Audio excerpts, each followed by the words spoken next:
Welcome to the Business for Aligned Women podcast. I'm Honey. I'm a coach working primarily with women and specialising in aligned business, personal transformation and embodiment.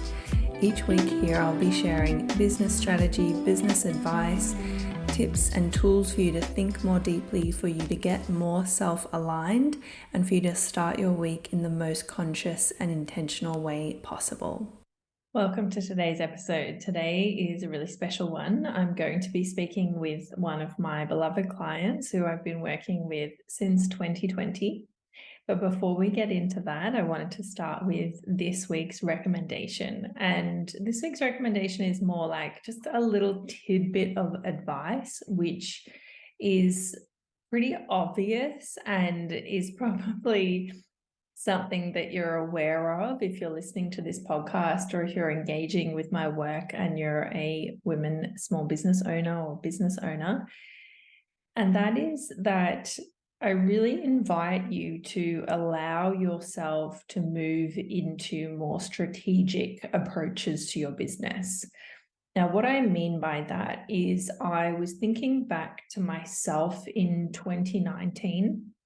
And I was thinking back to how I approached my work and kind of what my days looked like, my behavior was like, my mindset, I guess. And I can safely say that I was in that place of go with the flow, probably a bit more hippie mentality of it's all going to work out. I'll just do things as I feel like I want to do them. I'll just really running by the seat of my pants. And I had done a little bit of business coaching, but I hadn't really spent a lot of time learning about strategies. And I definitely was not implementing any in my business. And I can tell you that I earn 7 times as much now than I did then. Of course, yeah, you earn more money as your business grows. But I don't think that's what was happening here, because at that point in time, that was when Instagram was really still in its heyday and you got a lot of reach and you could make a lot of money through Instagram and a lot of eyes on my work, whereas now it's a little bit different. It's a lot less reach. And I just was not utilizing the possibilities that were there in front of me. This is a loving reminder. I know a lot of people who are in my community, I have these conversations quite often in my emails around what people don't understand is they're embodying a woke and broke archetype. What I mean by that is people who are really on the fringes of things, really into conspiracy theories, really into very intense alternative health practices, things like that, that there is this concept of I'll be spiritual and I'll go with the flow. But what's happening is they're not making any money, and it's actually not allowing them to embody their wokeness, because if you just scrape the top of the surface, there's a huge amount of frustration, anger, envy, jealousy, comparison, all of those really not very nice, not very integrated, not very conscious ways of approaching life. I feel like I can hear the little alarm bells going off in a lot of people's minds when I'm talking right now. This isn't to say that you need to stop being that more spiritual, more conscious type and you need to start wearing power suits or anything like that. But it is to say, one of the kind of taglines for my own business, or what we call a transformation statement, is that non-strategic approaches to your business increase feelings of low self-worth. I'll say that again. Non-strategic approaches to your business increase feelings of low self-worth. So while you might feel empowered to be going with the flow, having no plan, having no strategy, and throwing spaghetti at the wall is going to lower your self-confidence, your self-trust, your self-esteem, your self-worth, your ability to continue taking risks in the future. I guarantee it, because I see it every single day. I see a lot of women who are quite crippled by it, to be honest. Allowing yourself to put your professional hat on a little bit more and be open to strategizing. That doesn't mean that you're no longer conscious, or you're no longer spiritual, or you're no longer tuned in, but we need kind of a foundation that we can go with the flow from. All right, let's get into today's episode. This is a little bit of a longer one. It's an interview that I did with Nicole Vella. She is a holistic transpersonal counselor and somatic therapist. And I've been working with her since 2020. And we've done a lot of different work together. And she's, one of these people who are she's so open. She's so kind. She's so caring. She's a really incredible listener, and she is, in a healthy way, driven by self-improvement and driven by self-growth and self-awareness and self-acceptance and self-understanding. And she has just blossomed really, I want to say almost like in an incomparable way in the last 3 years, in the way that she is showing up for her life, the huge life changes and decisions that she has made. She's really stepped up to the plate, and she's being really, really brave, honestly.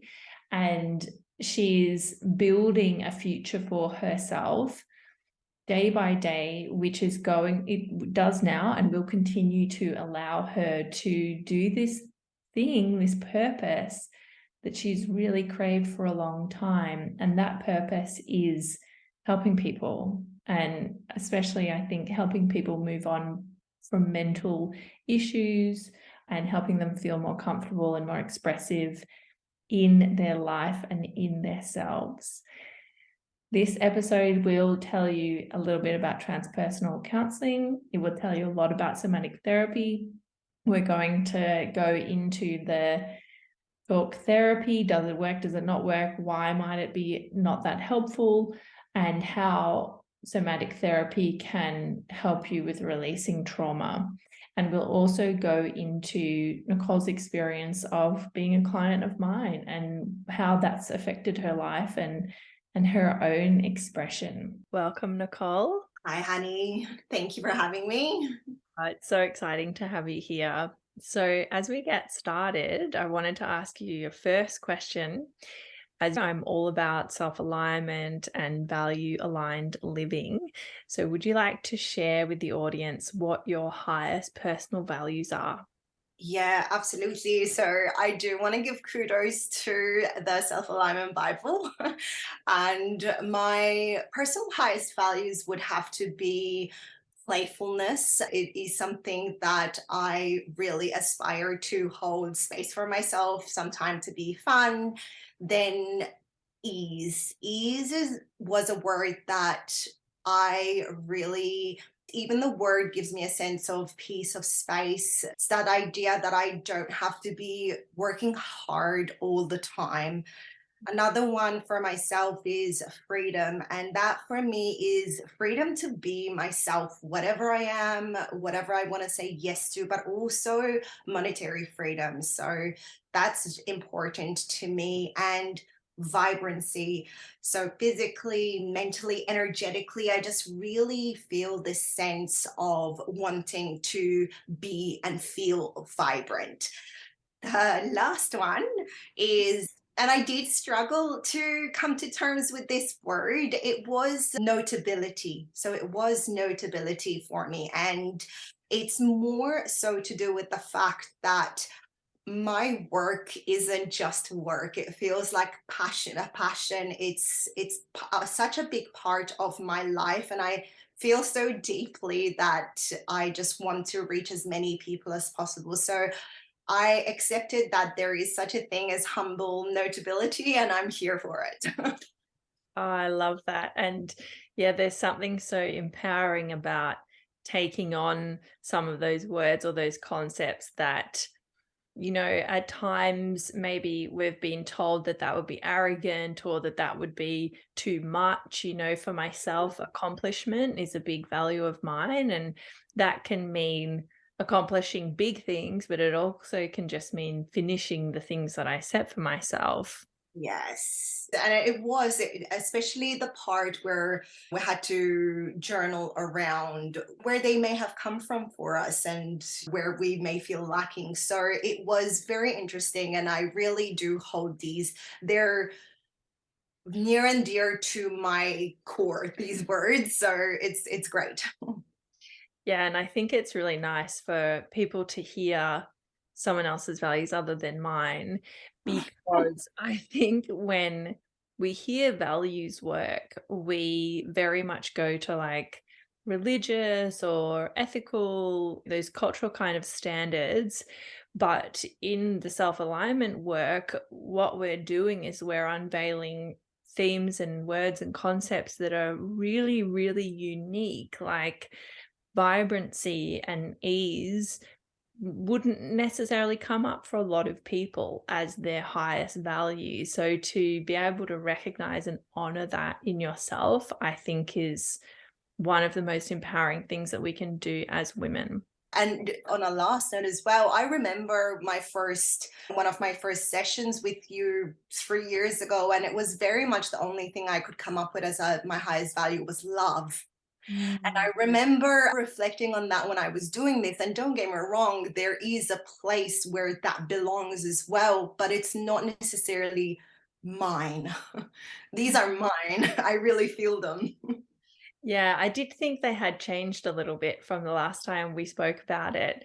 And it's acknowledging that in a patriarchal society, of course, we are supposed to have love and giving and selflessness as a value, but we need to ask ourselves, A, is that really our own? And B, who does that serve? Yeah. Yeah, absolutely. Absolutely. Mm. Could you please tell us a little bit about your work, what you do, and who it's for? So, breaking that down a little about my work, I'm a trauma informed transpersonal counselor and a somatic therapist. It's a bit of a mouthful, but in breaking it down in a nutshell, is I started working in the transpersonal field. However, I did incorporate a lot of the somatic therapy and nervous system regulation type work into my practice because I found that transpersonal work in itself really asks us to connect to an inner landscape, and it does lean towards things like visualizations, meditations, and other things. But in so many instances, the clients are so trapped by conditioning or patterns or trauma in itself, however it's appearing. And it led me down the road of trauma and the fact that it's not always very obvious, so it's not overt or acute trauma, so it's something big that's necessarily happened to us, but the impact on our nervous system is the same. So everyone was presenting with some form of limiting belief or nervous system dysregulation, big or small. It was impacting them in how they could actually benefit from a transpersonal session. There's a quote from Gabor Mate, and it says, "It's not only what happened to you, but also what didn't." And it really resonated. So the work that I do, it was showing up in the way of the triggers that people had or their actions and behaviors, the feelings and sensations that were coming up for them. And they're all happening below the level of awareness. So I really wanted to encompass the not only the body, not only the mind, but also the soul or spirit or whatever language you relate to within the transpersonal, as well as the body with the somatic therapy. So it was really interesting. And then in terms of what I do, we first work on a body level, like I just explained, and we expand from there, tapping into this expression of the self, hence the name expressive freedom. So, without dealing with the bodies first, we don't feel safe or grounded enough, and we learn how to regulate our nervous system, and we've got tools and practices to sort of really learn how to be with ourselves and grow within our capacity to hold our experience. And then we go from there. People tend to start asking questions once they feel grounded and safe in themselves. And they start asking, okay, well, what else is there? And that's where the transpersonal comes in. And I find it so expensive. Who it's for, it's, or who I'm for, it's people who want to do the work. And what I mean by that, it's people who recognize that it's a journey, and it's not just about the 1 hour session with me. It's people who really are okay with taking the time to implement then the resources that we're building together, so that they can actually maximize on their time with me. People generally want clarity. They feel stuck, whether it's in their life, they feel unhappy or unable to make decisions. That's very much that, stuck state, really, is what I'm going to say. They just feel dissatisfied. And also people who want to deepen and enrich their experience. That's a beautiful session as well. They want to understand themselves better. So that's very much that transpersonal lens. And I do primarily work with women, mainly between, say, the ages of 24 and 50. It's not a rule. It's My practice is open to everyone, but that's who I find tends to seek me out. Beautiful. So it sounds like people can come to you if they're both feeling really stuck and not really having the tools, or if they have the tools but they want that extra growth. That's exactly right. That's the space I've found myself in. It's really, yeah, that's right. So whether you're feeling really stuck or it's more of an expensive thing for you, I agree. That's definitely where I'm at. Gorgeous. And we'll get a little bit more into explaining what these modalities are, but it sounds like initially the transpersonal, even though it's kind of encompassing the soul and the spirit, it's still a bit more cerebral. It's still a bit more in the thinking, whereas the somatic is a bit more body centered. Does that relate? Yeah, so it's definitely the somatic therapy is bottom up, right? So exactly what you just said. It's using all the pathways from the body up to the brain. Transpersonal, it's not so much cerebral, but it is asking you to sort of jump the step of addressing what's trapped energetically in your body. So it is a more feeling based practice. With transpersonal, instead of really just focusing on what are we feeling in our body, and say, for example, in somatic therapy, memory might come up or like a sensation, but with transpersonal, then we're really moving to things such as symbols, imagery, sensations as well. But it's asking us to be curious and move beyond the ordinary known.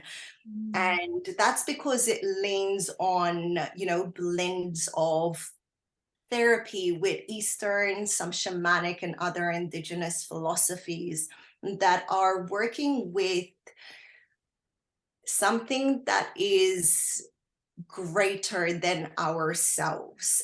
And for some people, that might seem a bit too woo woo. And it's really not. It's really this moving beyond our, use the word ego, but it's the same word as saying moving beyond the persona or the mask that we wear every day as we go about our business. It's really trying to dig deeper, really, like what else is there? Who am I really? What is inside me that I haven't seen, listened to, or wants to be expressed?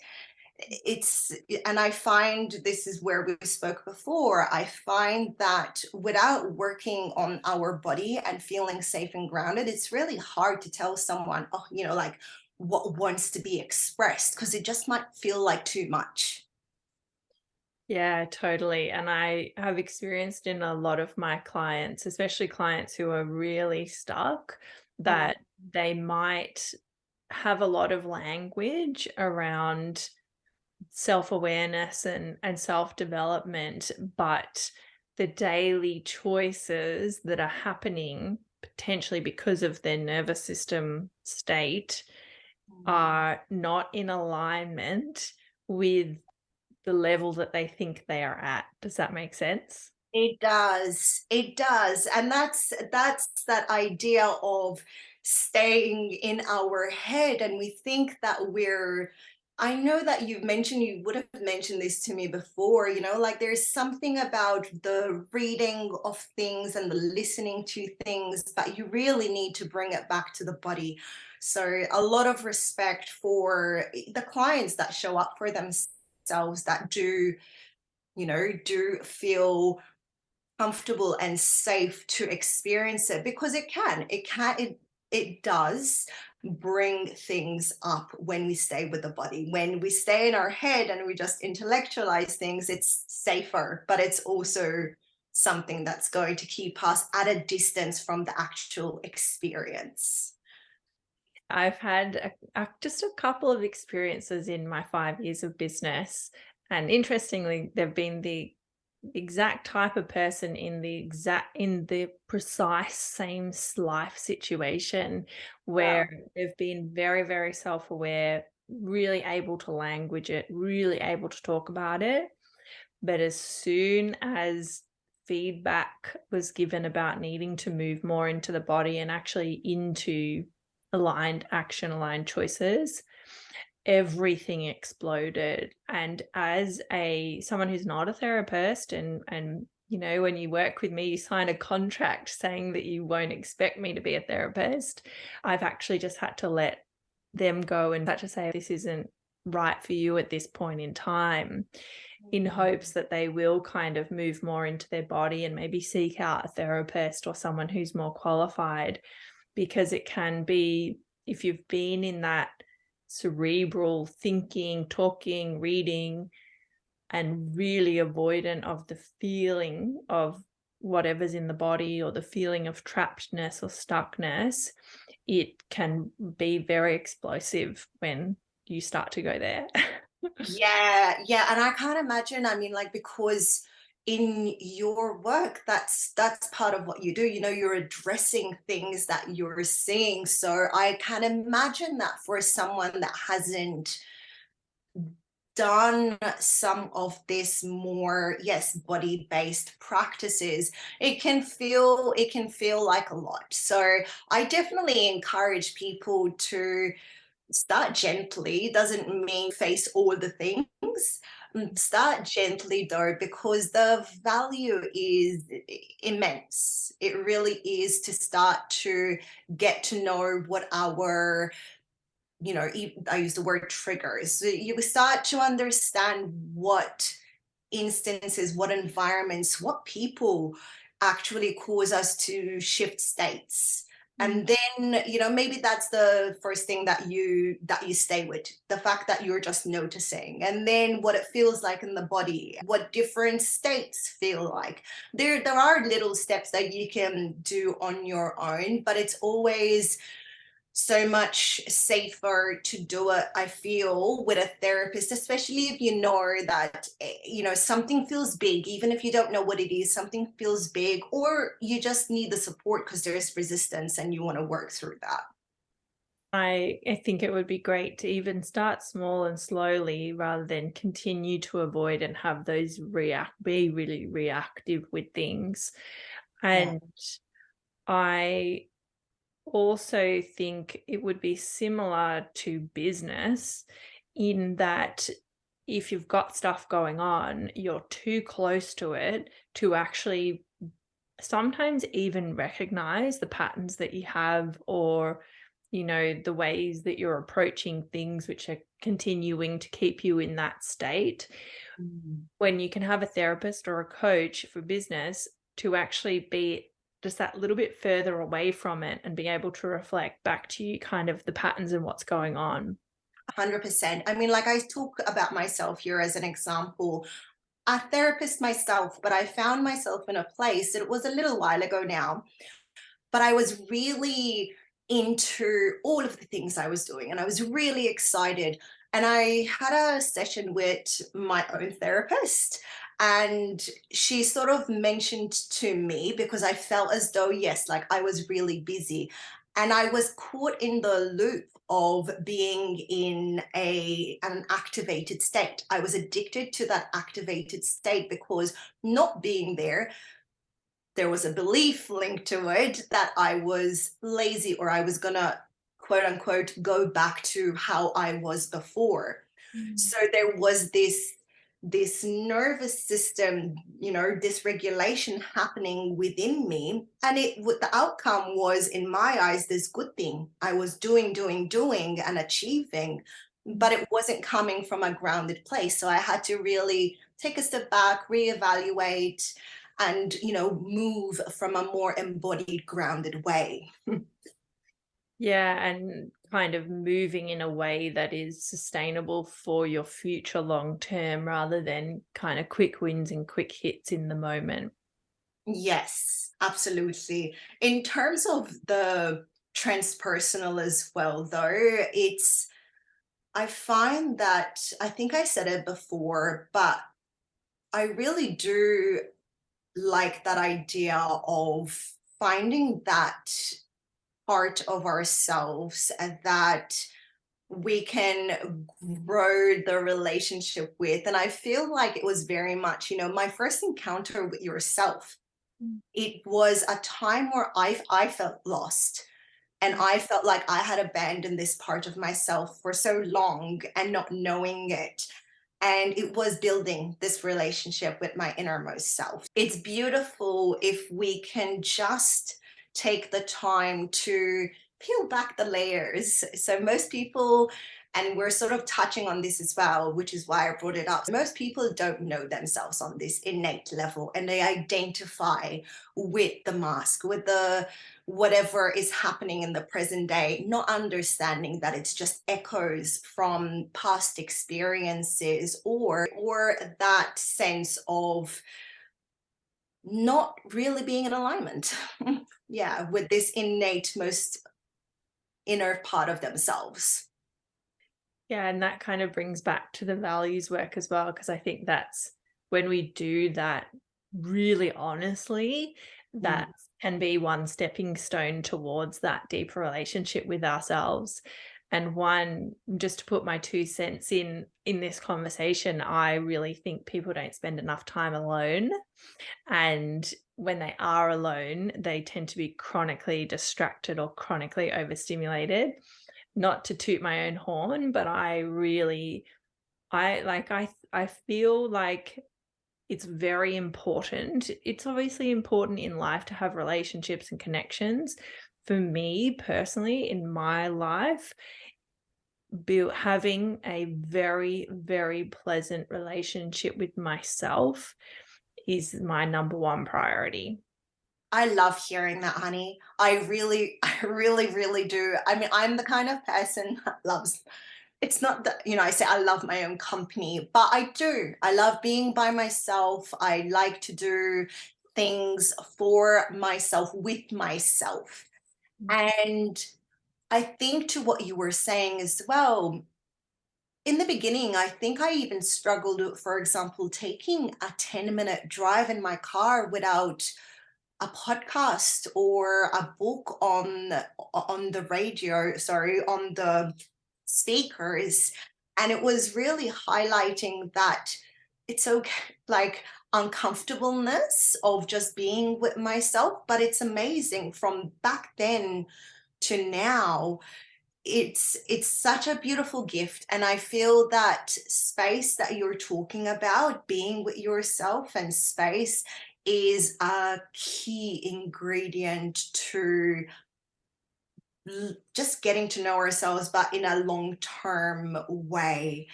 Yeah, in a long-term way. I totally agree. Yeah, well, I feel like we've kind of explained what transpersonal counseling is and what somatic therapy is. And I think it's obvious their symbiotic relationship and how they kind of support each other. But maybe you could explain how this modality or this combination of modalities that you offer is different from the standard talk therapy that people think about when they think about counseling?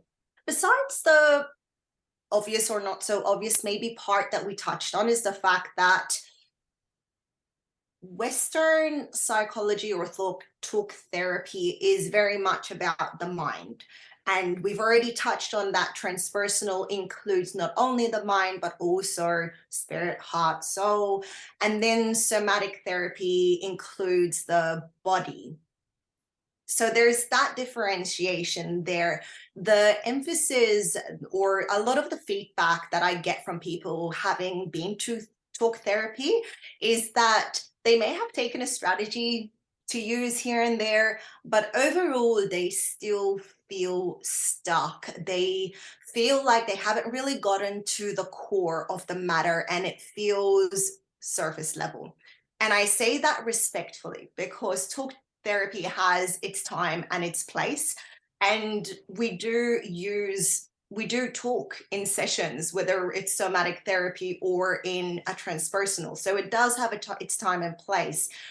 But again, there's an emphasis in talk therapy on top down. So what we said before, where we said that there are actually 4 times the amount of pathways moving from the body to the brain, rather from the brain down to the body. So talk therapy, such as CBT, we're trying to make changes to our being, and it's like forcing something. We might will ourselves to be that way or to try and change, but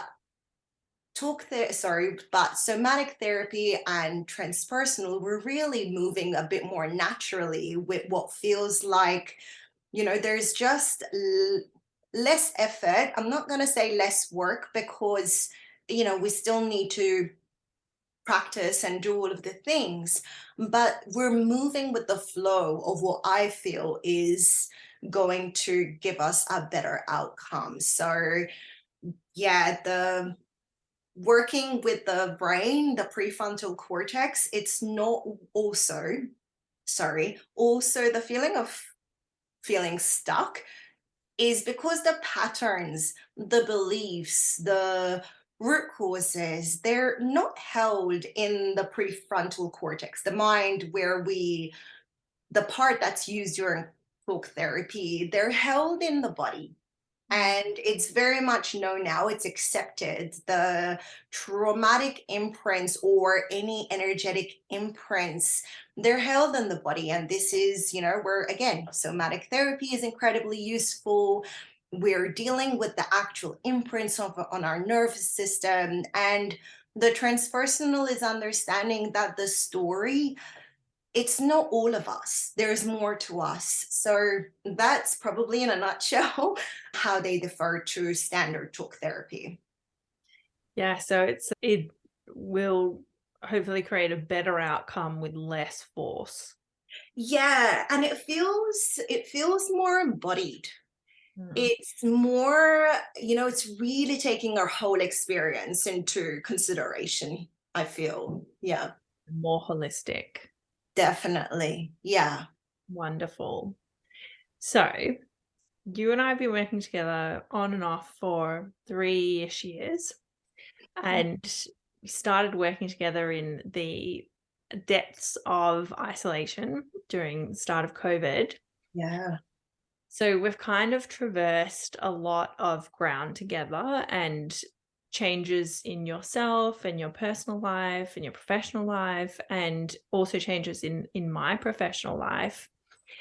I'd love to hear in your words what that experience has been like, and if, how you feel our work together has changed you or helped you grow over the last 3 years.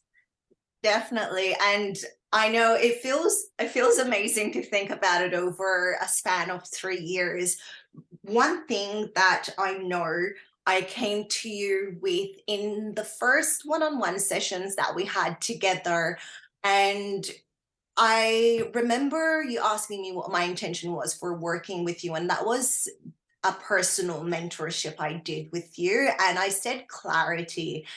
And I really got that. I got that so clearly that it's formed the trajectory of where I am in my life now, 3 years later. Things such as my the awareness, and it was something that you were able to just pick me up on, that tendency to start, feel overwhelmed, stop. I've really become this person that has an innate sense of self-worth. And again, that was our work together. You really dialed up that sense of, hey, you can do this. And I've done things and I've completed things, vision holding for me. I mean, big vision thinking, it wasn't even a possibility. And now I'm like, why not? you know so there's so much that we've done, whether it was one-on-one sessions, whether it was my memberships that I had with you, the mentorship, so the more intensive, I guess you can say, one-on-one sessions. But I've always felt as though whatever I came to you with, you always saw me, and you always were able to give me or redirect my perspective. And that was golden for me. There were two big wins for me, besides the fact that the business mentorship, so which is the last mentorship that I did with you, there was so much knowledge on what to do to set myself up, the confidence I gained. But so the two biggest wins, I think, for me, if I had to pick two, is definitely the I can nature. And it's funny because you spoke of this recently. The I can nature is amazing. There's always going to be steps. I'm always going to have next steps in the business or questions, but I really have this I can instilled in me now, whether I'm reaching out or I'm researching, whatever I'm doing, I can do it. And the second thing is that I had gotten caught up sometimes in what was right in front of me, and you really helped zoom me out. So it was very much, instead of the zoned in, you helped again just open my perspective, because I was so preoccupied with whatever was happening in front of me, that you were able to just redirect me and go, hey, you got this. This is actually the bigger picture, and you're just too involved in whatever you're looking at right now. So such a different experience personally and professionally, but immensely valuable in both ways. Yeah, I think it never surprises me. I'm always so astounded at how, when I actually talk with women and we're in session, we get down into it, how incredibly limited their concepts of what is possible for them are. Yeah. And, often I will, that maybe they have a business that is not functioning and they want something that's more aligned, and we'll go through all of the things that they love doing or all of the skills that they have. And I can come up with like 50 different business ideas or different ways to make money. And they've just never, ever thought that any of it was possible for them. Yeah, I mean, I really do want to highlight the knowledge that you shared with me through the business mentorship. I would still be, so behind, so Mm. behind in where I am now. And that's just from your experience and your background in what you do. It's just so valuable. So yes, definitely for people who are feeling stuck themselves in the ways that you work with people, it's such an eye opener. So definitely worth doing, and definitely don't be scared. If there's any resistance to anything, it's actually, it fills me with this excitement, because I've laid the structure and the foundations with you. And that something I always, the way I like to kind of explain why people should invest in any form of coaching is that it's jumping ahead, it's jumping timelines, it's saving literal time. Because if you, it's all well and good to want to do things on your own and try to do things on your own, but you will take longer because you're experimenting and having trial and error. Whereas a coach who's had their own experience and also seen the experience of all of their clients can say, that won't work, don't bother with that, try this instead. So you Yeah. just kind of skip like 2 years ahead, 3 years, maybe even 4 years ahead. And that's why I find that when the mentor or the coach that you're working with, when they themselves, you see that they're in the work, they're doing the things, they're the kind of people that you want to work with. And I will say, such as yourself, you're doing the work. So it's important that, we admire the person that we're working with, or we aspire. Yes. Yeah, and it's, a lot of, one thing I always say about my work is, if the bare minimum of what I will do if you work with me is I will absolutely rejuvenate and replenish your relationship to your business and your life. Like, Yeah. you'll leave every session feeling rejuvenated and more expanded and more possible. That's the bare minimum of what I do. But always from the very first day of my previous business, Seed of Self, which was then Tage School, and now moving into coaching, it was always about increasing self-worth. Because I think, and I'm not sure if this is something you've come across in your own work, but so many women don't realize how low their self-worth is and how much that is impacting their whole life. And even I've especially noticed in the spiritual woo-woo and self-development space that a lot of women have this false self-worth where they, because of their language and the community that they're a part of, they talking about themselves as if they hold themselves in a high regard. But when we actually look at the behavior and the actions that are occurring, that's not reflective of someone who has high self-worth. So it's the self-worth thing is kind of this invisible, almost silent thing that's bubbling away, but is really, really important in coaching. And like with yourself, I can remember exactly, I have a crystal clear memory of sitting in my old studio 2 apartments ago during lockdown. It's a really dark day, sitting on the floor. It was probably a Saturday, talking to you. And we brought up the topic of you becoming a counselor, and you literally didn't think it was possible for you. That's yes. I can't believe I didn't mention that. I mean, I believed that I was too old to study. And that was, I was 30 and I just held this deep belief that it was over for me. And yeah, you really helped in the way that you do. You really helped me just see what Mm, was possible. And I think that's something I think I said the words vision holding, but you really do have a way of saying, but look at this.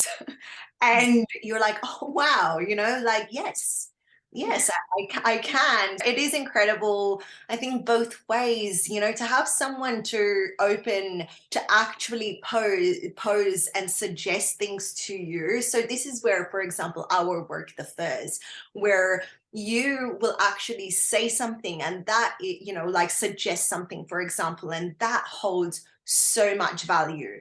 In my line of work, for example, as a therapist, it's more things that are coming up by the client and you're just I'm just guiding, facilitating. And yes, sometimes I might suggest something, but it's more what's coming up by them. But there's so much value to having someone that is directly saying, hey, I see this, mm, which is yourself, for me as a mentor, coach, all of those things that we've done together. I feel as though without working with you, I'd still be pining over all of those things, studying and doing something different. It's just, yeah. Yeah, the pining thing is really interesting. I had someone reach out to me last week or the week before, and they kind of said, I really want to do this work.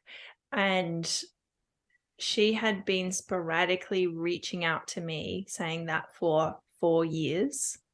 And she was in the exact same position that she was 4 years prior.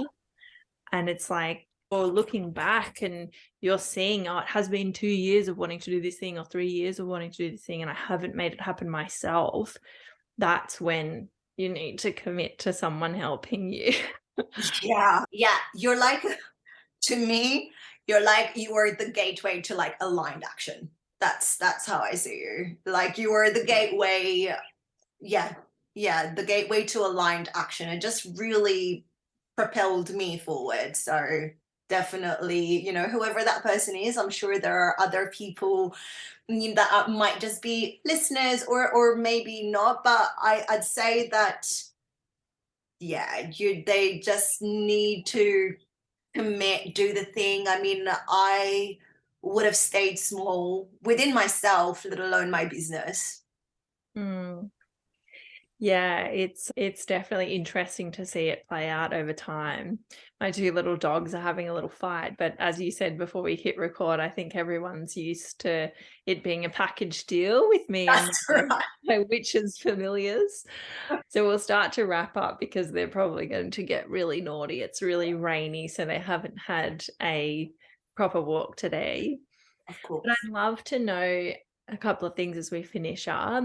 What right now, to change the conversation to be a bit more business oriented, what are you working on in your business right now? Is there anything that you're really calling in? Yeah, so I'm launching my one-on-one sessions as a primary focus at the moment. So if you're interested in one-on-one sessions, please just hop on the website, just get on the wait list, and I'll be in touch. However, I am looking to move into more of a package with the understanding that healing's a journey, and I really want to take that on with a client instead of sporadic one-on-one sessions. So I am working to move to 1 month intensives or a 12-week more expansive program, and that's going to offer additional weekly resources for them as well. So much of the experience is really bringing, I think we spoke about this, but awareness to those subtle shifts that are occurring in the body outside of sessions. So it really gives it a more embodied, dynamic way of working together so that they can just bring that awareness outside of sessions quicker, I guess, is where I was going with that. So again, if people don't want to enlist in a program, head onto the website, get on the one-on-one sessions. And then if you are interested in the packages, I'd still encourage you to get on the wait list and we can just have a chat when they officially launch, or just fill in the contact form and let me know what you're interested in on the website. Wonderful. I often suggest to pretty much all of my clients who are any form of practitioner, if they're doing one-off sessions, it's not helpful for anyone. It's not Yeah. helpful for you financially. Especially something like any form of counseling or therapy, it does take some time to build trust and rapport with that practitioner. And you're definitely not going to get fully there in the first session. And these things, I think business, I think self-growth, I think creative projects, in 2023, people are not giving any of these things the time that they fully require. Yeah, definitely. And I find that commitment, if someone's ready to commit, it just shows. If someone's ready to commit to a program, it just shows that they're ready to commit to the work or to themselves, really. So it's something that lights me up, which hopefully lights the sessions up as well. So it's just a mutual feeling really by moving into programs. Yeah, of course. And what was I going to say? No, it's gone. It's gone.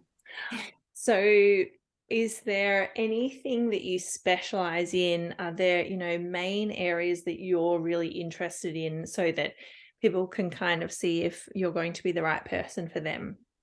Yeah, so besides where we spoke about earlier, that those feelings of feeling stuck, for example, but it shows up in so many different ways. So it's normally that nervous system dysregulation, but again, that could almost be an unconscious way of living. So it might show up in ways of stress, anxiety, depression, overwhelm, burnout, that feeling as though they have no purpose or direction, like they're stuck in a rut or repeating patterns.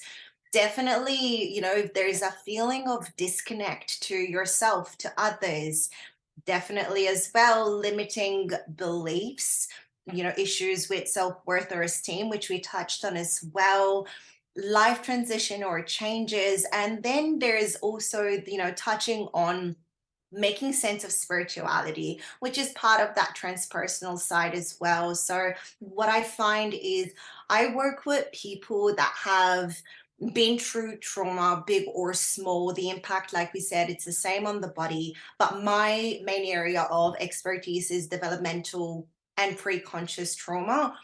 And just really briefly, developmental is just something that's happened or not happened over and over again. And we just adapted into a way that served us as a way to protect us at the time. And now it's actually keeping us feeling stuck or small.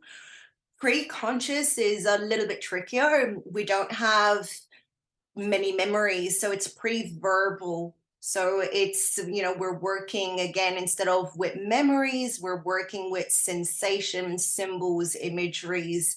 They're my areas of, what I really work with people to do. And it's really just connecting with people to feel that are feeling stuck or triggered in their day-to-day life, to really living and thriving in that authentic expression that is themselves.